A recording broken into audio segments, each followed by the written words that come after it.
I just want to express my deep gratitude for the service this morning. I felt that's a beautiful.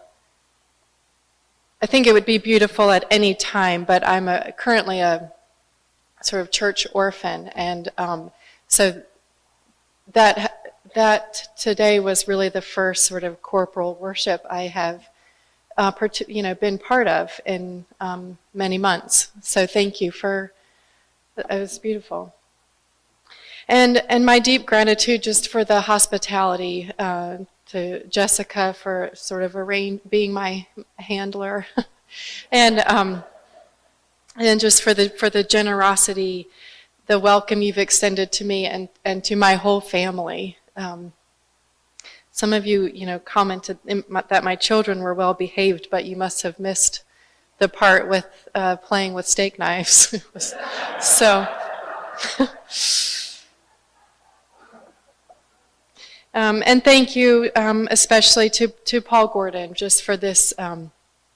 It is a new friendship, but it doesn't feel new, and it feels kindred. And for the invitation to come and be with you, just an incredible privilege. I was trying to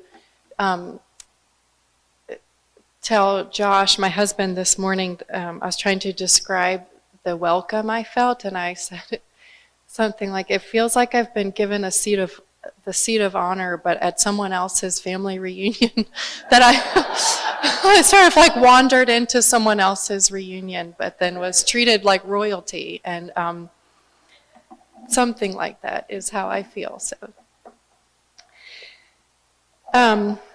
and I also want to maybe above all just honor your work. I know how difficult it can be, and I know how important it is. I have seen the underbelly of the church, as it were, and I love it anyway. And I suspect that you do too.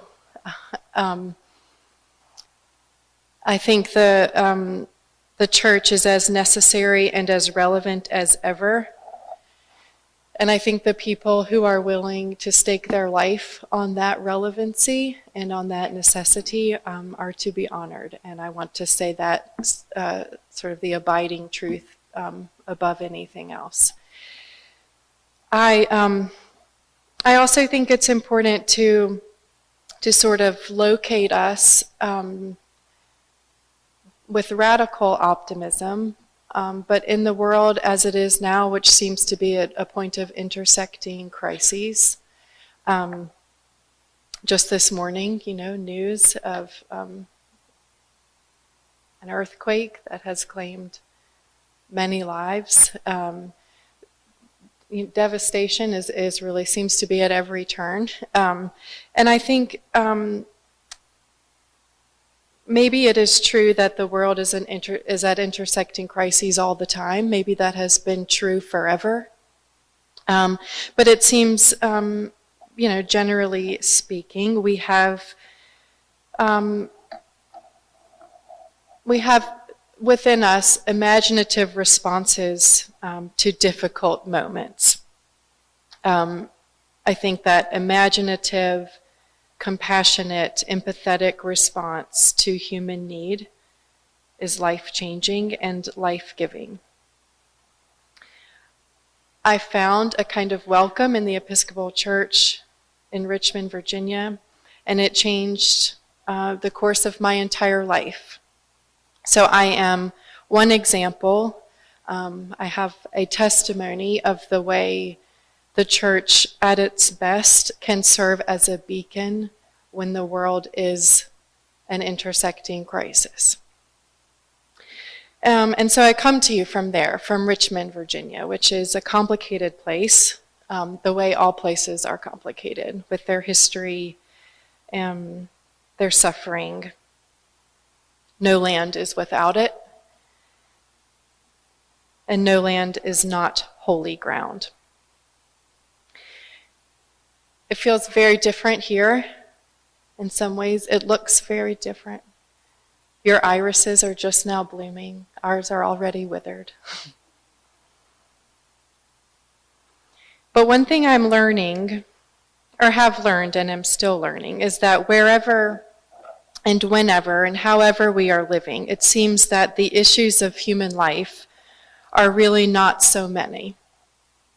That there is a sameness at the root of our lives, the sameness at the root of our conflicts. I think simplified, at the root of conflict is this. Someone desires something, needs something, and something is in the way.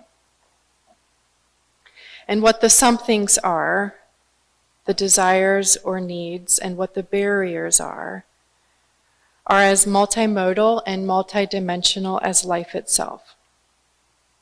But it feels important to acknowledge the world this way. Complicated, longing, a world of independent desires and needs.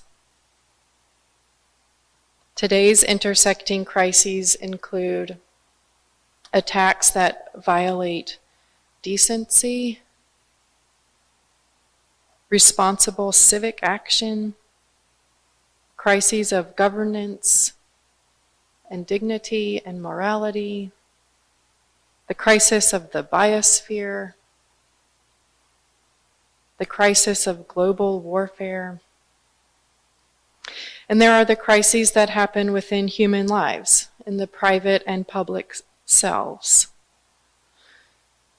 Illness, the fragility of the body, the fragility of the family unit, the difficulties of language and geography and politics, crises that make living well together complicated, and beg the question about how prayer, the church, our relationship with one another, questions about how poetry can matter.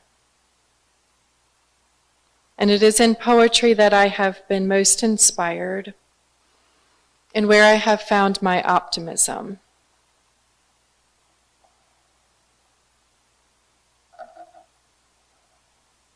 I think that to acknowledge the world in its difficulty is one way of beginning prayer.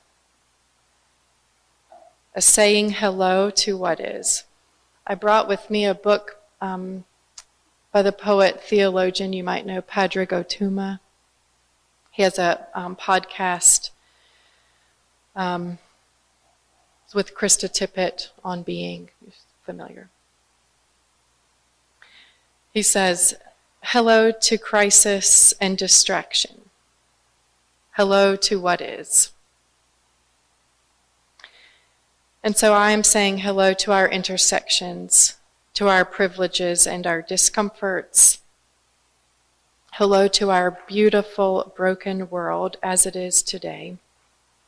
And hello to you, the multitudes of you who have arrived exactly right in a room together.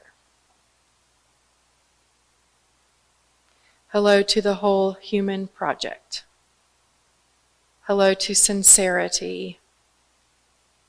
Hello to the family reunion.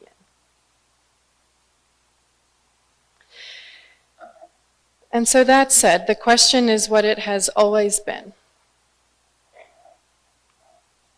What do we do? What are we to do with our lives in a time like this? It has always been the question. What is possible? What is helpful? What is bearable? What is meaningful? How do we think about these things, or do we think about these things?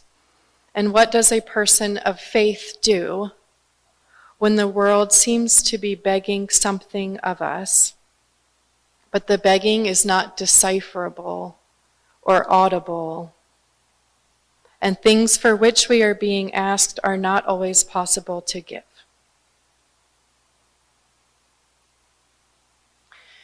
As an introvert, I will say that the pandemic made what was already natural for me even easier. We were ordered to retreat. We had to stay home. And I am not flippant when I say that in the last 3 years I found my best life. My greatest ambition, which was to go nowhere and to do less.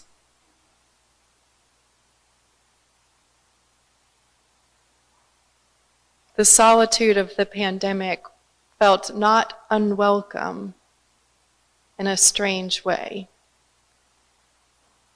But it's a layered privilege. I say hello to that layer. To speak of a pandemic as a point of interest, while for many it was cause of death, is as much a privilege as to speak of a war abroad, while others are surviving it or not surviving it. And to speak of the cacophony and ugliness of the world, knowing that I am very much part of that noise. It has led me to wonder at times if one has the right to do this at all. Do we have the right to sit with one another in gladness and luxury? Do I have the right to enjoy poetry or take a walk? Fly with my family to such beautiful country as this and speak? Do we have the right to live simply when the world is almost unbearably, almost overwhelmingly complex? And I think, yes, we have the right. Because one has to do something to participate in one's own world. And my desire is not to close out the fractured world of which I am part, not to remove myself from it, but to be a person who can attend to it and attend to it well. In its largeness, in its difficulty. I would like to be a person who is not impermeable and unmovable, but a person who is porous, open to whatever might come to visit. A vessel that can both inhabit and also move through. I would like to be a person separate and independent and capable of aloneness, but also a person who can value and depend on human relationship as balm and as healing. I need a reminder that we are one body and of one making. And so I have come here to share with you how it has been for me and what I have discovered. I am a poet, a person of faith, a Christian, a mother, a worker, a wife. I'm a watcher and a thinker of things rather than a doer of things. And I can only say how it has been for me and what I have found to be important at the center of a widening circle. Widening Circles is the name I've given these presentations. It comes from a poem by Rainer Maria Rilke. One definition of the sacred is a sense of being part of something larger, outside of the ego, outside of one's own life, outside of one's own home and identities. A sense of being connected to and bound by a circle whose edges we do not see. And so I have prepared 3 presentations with this image in mind of a spiral, of an enlarging sphere. a widening circle that keeps a center. And I've been thinking about how to investigate that sphere with you, how to nurture that sense of sacred connection while acknowledging that we are circling, that we're at various points in our own independent sphere. But at the center is where I imagine is the realist self, the soul, the seed of any person in God. So that despite the world around us, despite the orbit, in the center is the place for one's interiority, place for prayer, a breathing space for beauty and silence and poetry and courage, a place for whole truth. And so as I've prepared to be with you, what has emerged, I guess, as a way is that this first speaking might be as, I was thinking about it from the airplane looking down and how it was 50 shades of green. But that felt important, that altitude in understanding it is green, but there were nuances and shades of green. So I felt that could be an important way to be thinking about religion and the arts, poetry and prayer from a height like that. And then the second presentation might be sort of in the field together, sort of walking through the high grass, because I do want to hear from you all. So I think maybe the second presentation could feel a little more dialogue, some more texture to it. And then the third, it may feel indulgent, but it might be just a sort of immersion in the grass. We'll sort of sit in the grass together. And I thought I would read poetry, mine and others, just as a way of experiencing some of what we're talking about. And so knowing that the only thing that I really have available is my own point of view. I've only been able to imagine you and how it would be and what you might be interested in thinking about together. I learned somewhere recently that in Swedish, and I would guess in other languages, but to translate the English phrase point of view, in Swedish anyway, it needs two separate words. One for one's opinion, and then one for the actual literal place from which one is looking at the time. Point of view, so that makes sense to me. And it seems, there's something indulgent about disclosing one's point of view, but also it can't be helped. So thank you for allowing mine to enter here. And thank you for the generosity of spirit that I can just feel from you. Thank you for your kind eyes. I'm glad to see your whole face too.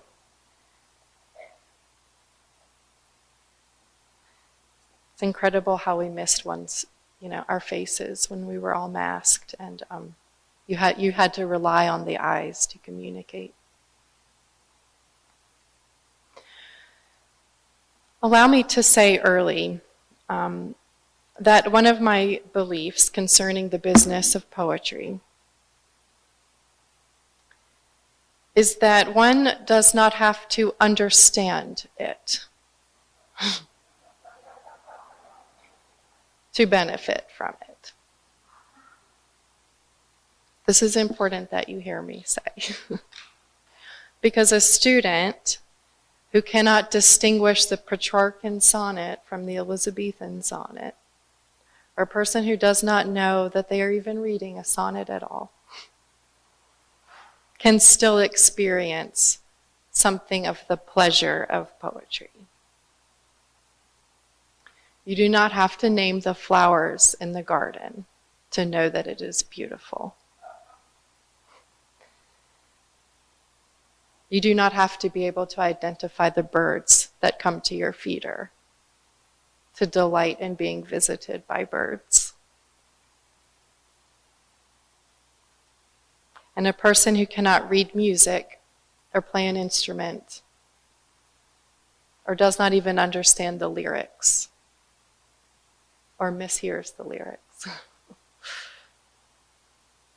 knows when they are listening to something transcendent. You don't have to know how to cook to enjoy a delicious meal. And for me, the art of poetry can be that kind of food, even if it is an unfamiliar taste. Another belief of mine, another conviction, is that the demands of poetry, the essential demands of poetry, are not scholastic in nature. The demands of poetry are that we would enter openly into the possibility of wonder and awe, that we might respond carefully, that we might pay better attention to what is noticeable, that we might pay better attention to all of the provocations that are meaningful in a life. Faithful attention is how we come to behave better, and it is how we come to do less damage to ourselves and to others, to our world. It is how we draw closer to God at the center of a widening circle. And these are the demands that are more in line with the demands of the soul than anything else. The work of poetry is only as scholarly as one wishes it to be, which can be said of any other pursuit, from theology to baseball, to bird watching, to cooking, because knowledge pleases. And the more one knows of what one loves, the more one loves what one knows. Poetry is nothing to be feared. I think part of my work at St. Stephen's was as much a teaching as an unlearning and unteaching of the way people had come to resist poetry as something that was hiding something from them. The notion of hidden meanings is false. Nothing is hiding from you. And I think the way poetry is taught generally to our youngest students often does damage to the appetite for poetry. And then the longer we go without, the harder it is to get it back. But young children know how to do this. Young children know how to love poetry.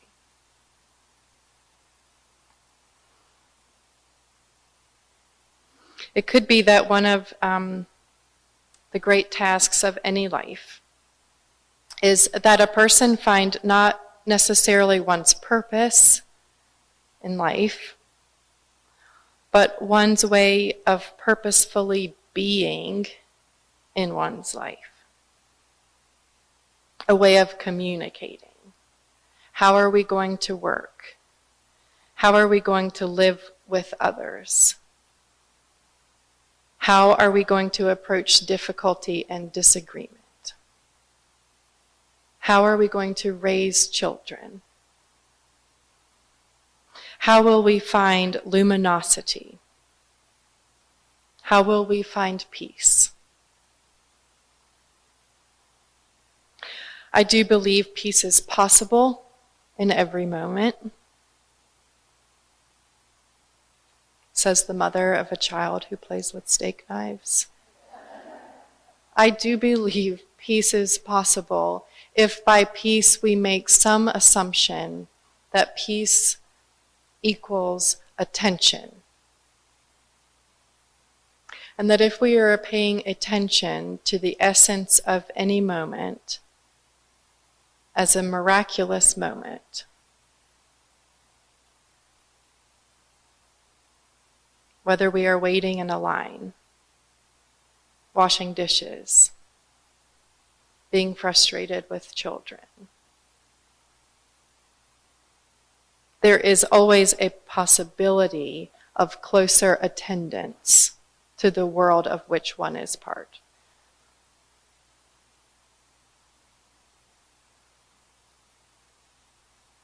There is always the possibility of closer attendance to largeness over singularity. Closer attendance to the space we ourselves are occupying. And so it could be that the work we are given to do is the work of discovery, the work of long patience, and the work of living fully, if not fearlessly, in the space between what we have, what we need, and what we want.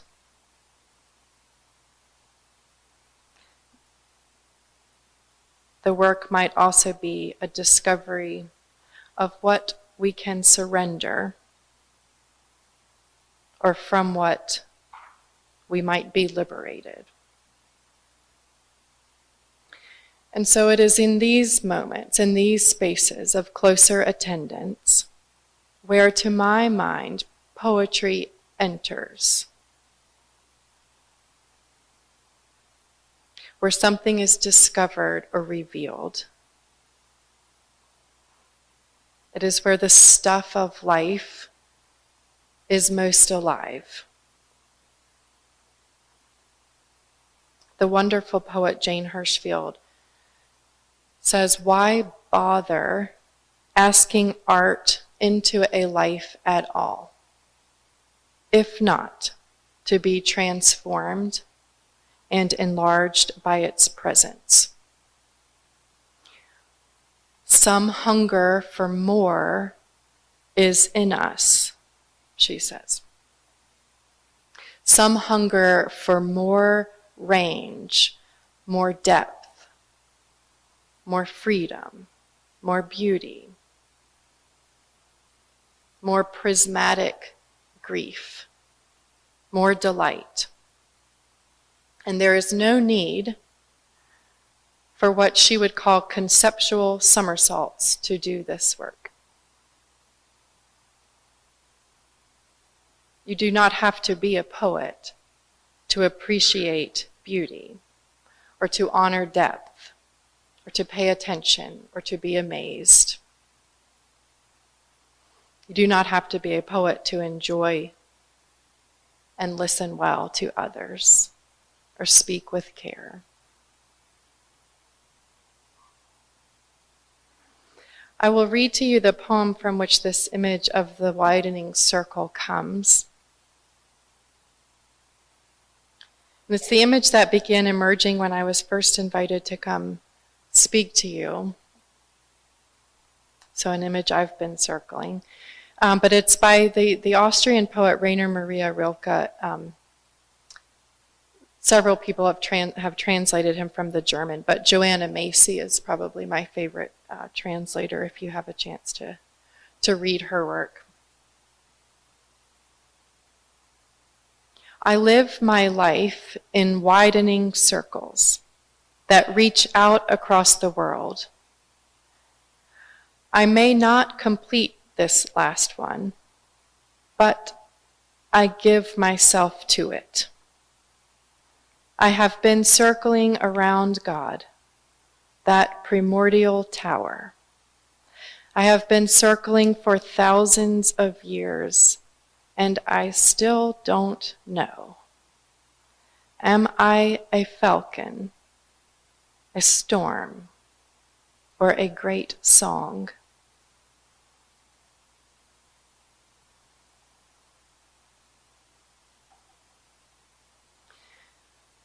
I have come to like thinking of my own spiritual path. I took the long way to church. I was in the nun group. I took the long, hard way to church. But thinking of my path as a circle has been a helpful image for me. I don't imagine that there are many in here whose spiritual lives have been linear or efficient.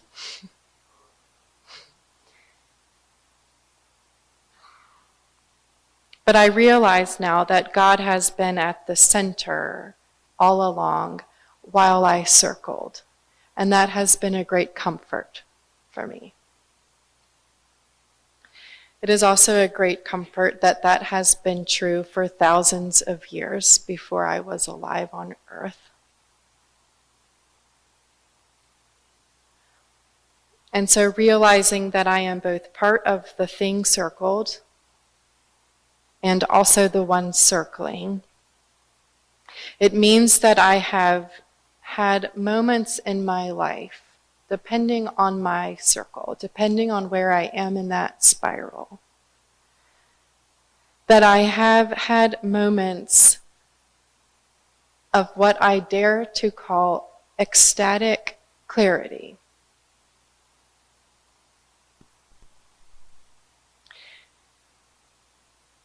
It took reading this poem to realize that that image of circling God was true.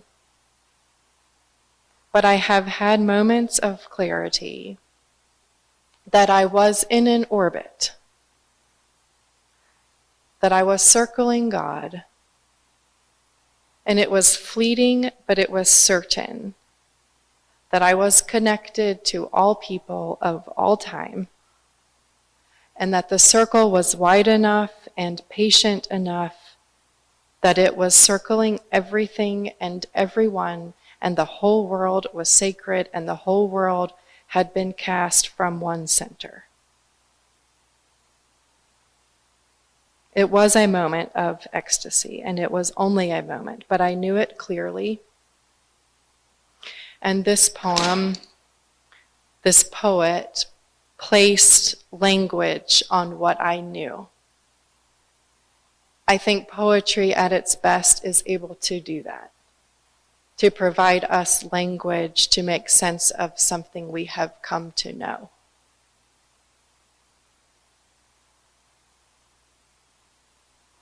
The French philosopher and the mystic Simone Weil, she once said, we do not obtain the most precious gifts by going in search of them. Instead, we gain them by waiting for them. But this can be a difficult thing to realize, that our deepest desires must ultimately reveal themselves in time. Waiting for anything can be a torment, but waiting for clarity, especially so.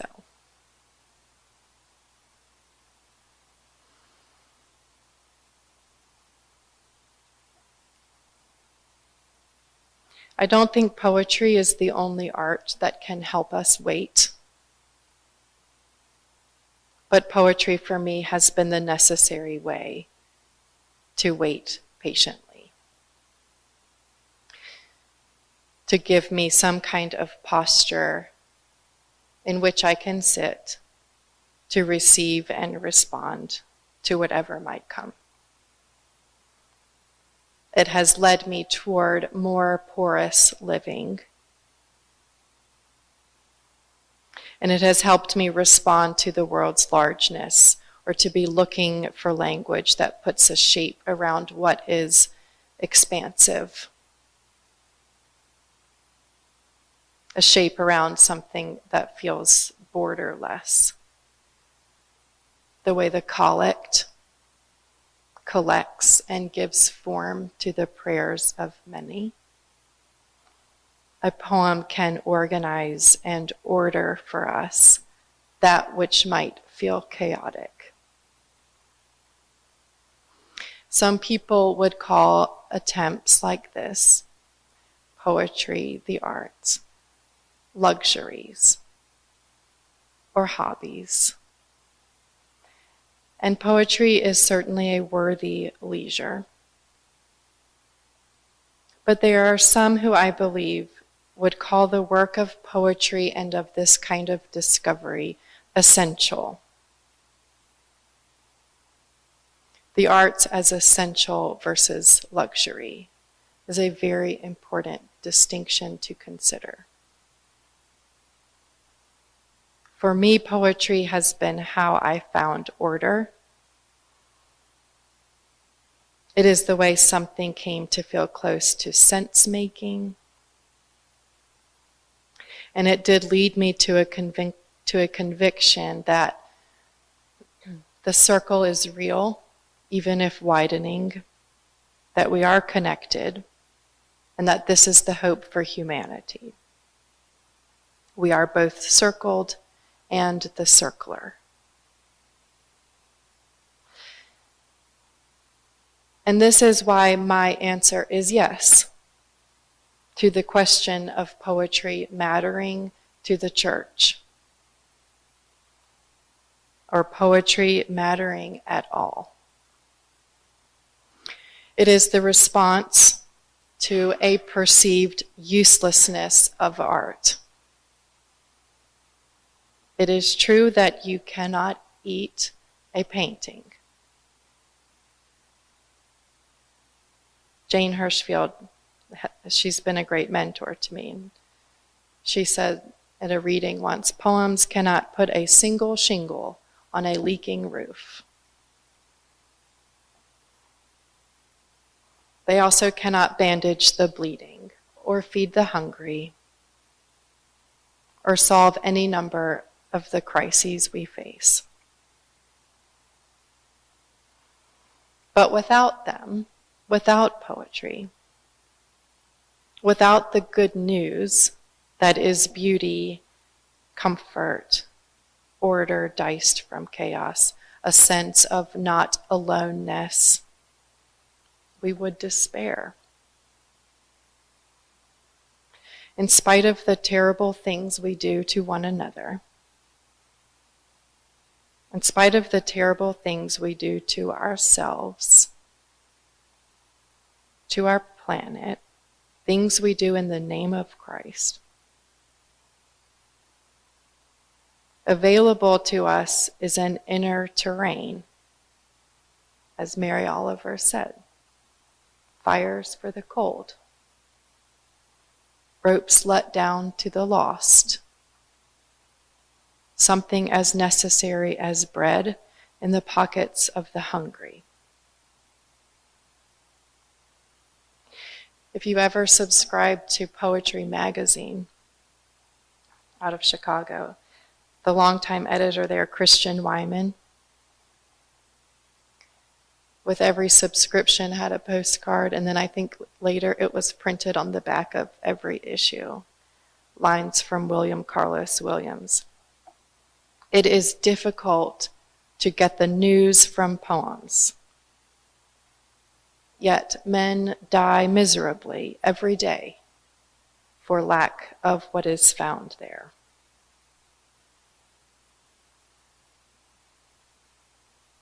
And so what is found there might be the question we are thinking about together. It is as compelling a question as Rilke's. Are we falcons, storms, or great songs? The poet Rumi wonders too, he asks, of the thousands of me's, which one am I? And for me, what is found there, what is found in poems, is this great assurance of multitude, of not abyss. What is found there is the essence, the distilled truth of God with us. What is found there is evidence of largeness and a reminder to stay awake, to be amazed. What is found there is the invitation to become more permeable, to remember that our having awoken this day at all is itself an amazement. However one can find these reminders, however one learns to wake up. Poetry is not the only way. However one circles is less important than that one realize one is circling.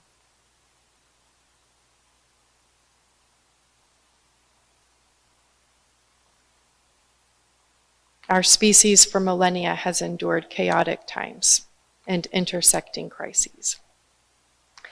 The current climate, though wildly pessimistic and cynical, it seems to be calling for a kind of radical belief, a radical sincerity of heart, a radical and revolutionary and imaginative corrective to the violent powers that have come to stand in the way of love and goodness. Poetry can be a radical corrective to the violent powers that stand in the way of God. People are mean, and the world is cruel. And so much of our delight and our comforts rely on the invisible suffering of other people.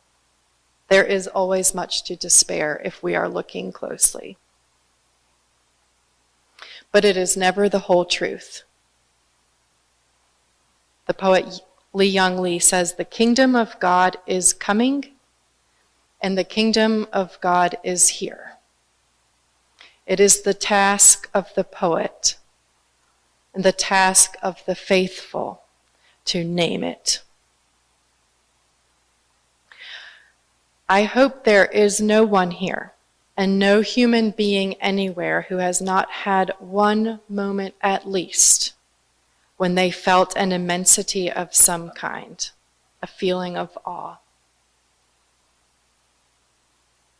At least one moment when the ego disappeared and you understood, even if fleetingly, that the world was good and yours, and also not only yours alone. May no person die without knowing beauty like that.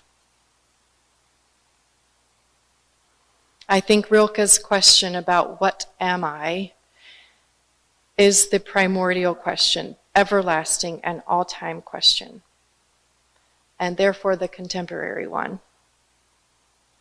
The question not just about what we are as we orbit, but how we are orbiting. The falcon circle is one way, the circling of a storm is quite another. And the song circle, from where is it coming? What is that melody? How long does it last? I think we are capable of each identity. I am capable of the falcon, that bird of prey. I am capable of being a storm, have caused damage and disruption. And I am, because we all are, people of song. And what I love about Rilke's poem is that it ends with a question. It does not go on with itself attempting to answer, because of course we are all, in any given moment, falcon, storm, and song. We did not need to be told the answer. We only needed to be asked the right question.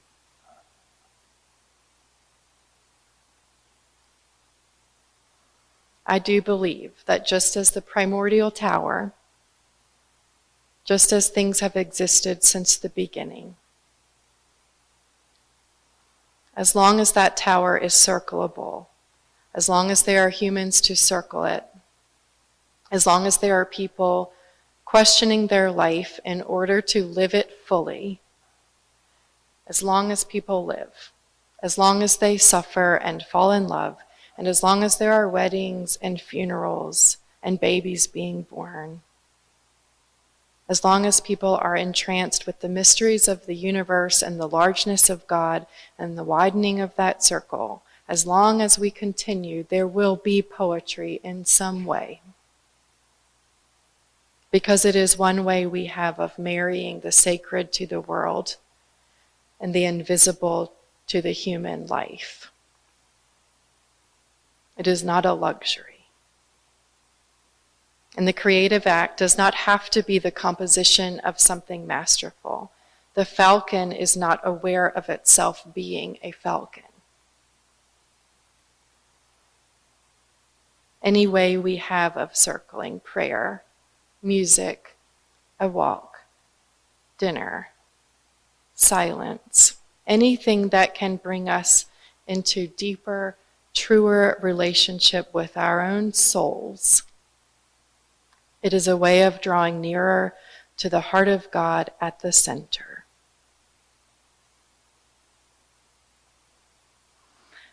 I think I will close for now by sharing one passage of Rilke. One of the world's most cherished books is his Letters to a Young Poet. It's a collection of 10 letters that Rilke writes between I think 1903 and 1908, something like that. And he writes letters to a young man, but the young man's letters are not published, so it's only Rilke's voice responding to questions that we don't get to see. But this is a book that's companioned a century of students and seekers. And then I think I'd love to just hear from you, and then we have a break, and then I keep going. So what I'm going to read to you is from the fourth letter, the fourth of 10. And the context is Rilke's like commenting on this young man's angst. It doesn't include, as I said, doesn't include the whole correspondence. So the man he's writing about some problem, some love relationship that's got him all in knots. Torment. Look, Rilke in some letter says, well, everything is a challenge and everything matters, but everything's a challenge and it all matters. Like when you're a person in torment, it's not helpful, even if it's true. Anyway, here is this. He writes, I would like to beg of you, dear friend, as well as I can, to have patience with everything that remains unsolved in your heart. Try to love the questions themselves, like locked rooms, or like books written in a foreign language. Do not now look for the answers. They cannot now be given to you because you could not live them. It is a question of experiencing everything. At present, you need to live the question, and perhaps you will gradually, without even noticing it, find yourself experiencing the answer some distant day. Perhaps you are indeed carrying within yourself the potential to visualize, to design, to create for yourself an utterly satisfying, joyful, and pure life. Accept that which comes to you with deep trust. And as long as it comes from your own will, from your own inner need, accept it, and do not hate anything.